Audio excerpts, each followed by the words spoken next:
ಕೇವಲ ಸೊಕಪೋಲ ಕಲ್ಪವಾಗಿ ಹೇಳ್ತಾ ಇಲ್ಲ, ಅಂತರಂತರ ಪ್ರಮಾಣ ಶ್ಲೋಕಗಳ ವೇದದಲ್ಲಿ ಎಲ್ಲಿ ಹೇಳಿದೆ, ಪುರಾಣಗಳಲ್ಲಿ ಎಲ್ಲಿ ಹೇಳಿದೆ, ಉಪನಿಷತ್ತುಗಳಲ್ಲಿ ಎಲ್ಲಿ ಹೇಳಿದೆ, ಲೋಕನ್ಯಾಯ ಯಾವ ರೀತಿ ಇದೆ ಎಂಬತಕ್ಕಂಥ ಪ್ರಮಾಣ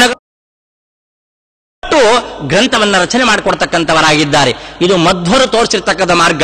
ನಾವು ಯಾವತ್ತು ಯಾರಿಗೆ ಏನೇ ಉಪದೇಶ ಮಾಡಬೇಕಾದರೂ ಕೂಡ ಆ ಯಾವ ಗ್ರಂಥಗಳನ್ನ ಉದಾಹರಣೆ ಮಾಡಬೇಕು, ಶ್ರುತಿಯನ್ನ, ಸೂತ್ರಗಳನ್ನ, ಪುರಾಣಗಳನ್ನ ಉದಾಹರಣೆ ಮಾಡಬೇಕು. ಯಾಕೆ ಸೊಕಬೋಲ ಕಲ್ಪಿತವಾಗಿ ಮಾತಾಡಬಾರದು. ಅದಕ್ಕೆ ಆಚಾರ್ಯರು ಯಾವ ತತ್ವ ತಗೊಳ್ಳಿ, ಇತಿ ಸ್ಕಾಂದೆ, ಇತಿ ವಾರಾಕೆ, ಇತಿ ಐತರೇಯ ಉಪನಿಷದಿ ಎಂಬುದಾಗಿ ಸೂತ್ರಗಳನ್ನ, ಉಪನಿಷತ್ತುಗಳನ್ನ ತಾವು ತೋರಿಸ್ಕೊಡ್ತಕ್ಕಂಥವರಾಗ್ತಾರೆ.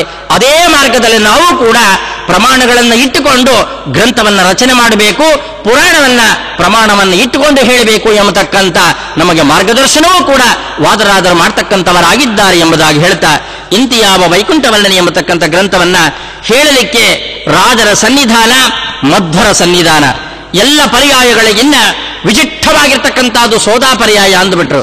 ಯಾಕೆಂದ್ರೆ ಉಭಯ ಮಧ್ವರು, ಮಧ್ವಾಚಾರ್ಯರು, ಮಧ್ವ ಪದವಿಗೆ ಬರ್ತಕ್ಕಂಥ ವಾದಿರಾಜರು, ಅವರ ಪಾದುಕೆ ಈ ಪರ್ಯಾಯದಲ್ಲಿ ಮಾತ್ರ ಪೂಜಿತವಾಗ್ತಕ್ಕಂಥದ್ದು. ಆದ್ದರಿಂದ ಸಮತ್ವ ಪೂಜಾ ಸಹಿತವಾಗಿ ನಡೀತಕ್ಕಂಥ ಯಾವ ಸೋದಾ ಪರ್ಯಾಯ ವಿಶಿಷ್ಟವಾಗಿರ್ತಕ್ಕಂಥದ್ದು. ಅಷ್ಟೇನಾ, ಯಾವ ರಾಜಸೂಯಾಗದಲ್ಲಿ ಭೀಮಸೇನ ದೇವರು ಮಾಡಿದಾಗ ಹೇಗೆ ಸಾಕ್ಷಾತ್ ಶ್ರೀಕೃಷ್ಣ ಇದ್ದ, ಪರಶುರಾಮ ಇದ್ದ, ವೇದವ್ಯಾಸ ಇದ್ದ, ಮೂರೂ ರೂಪಗಳ ಯುದ್ಧ ಭೀಮಸೇನ ದೇವರ ರಾಜಸೂಯಾಗವನ್ನ ಅತ್ಯಂತ ಯಶಸ್ವಿಯಾಗಿ ನಡೆಸಿ ಎಲ್ಲರಿಗೂ ಮೋಕ್ಷವನ್ನ ಕೊಡಿಸಿತು.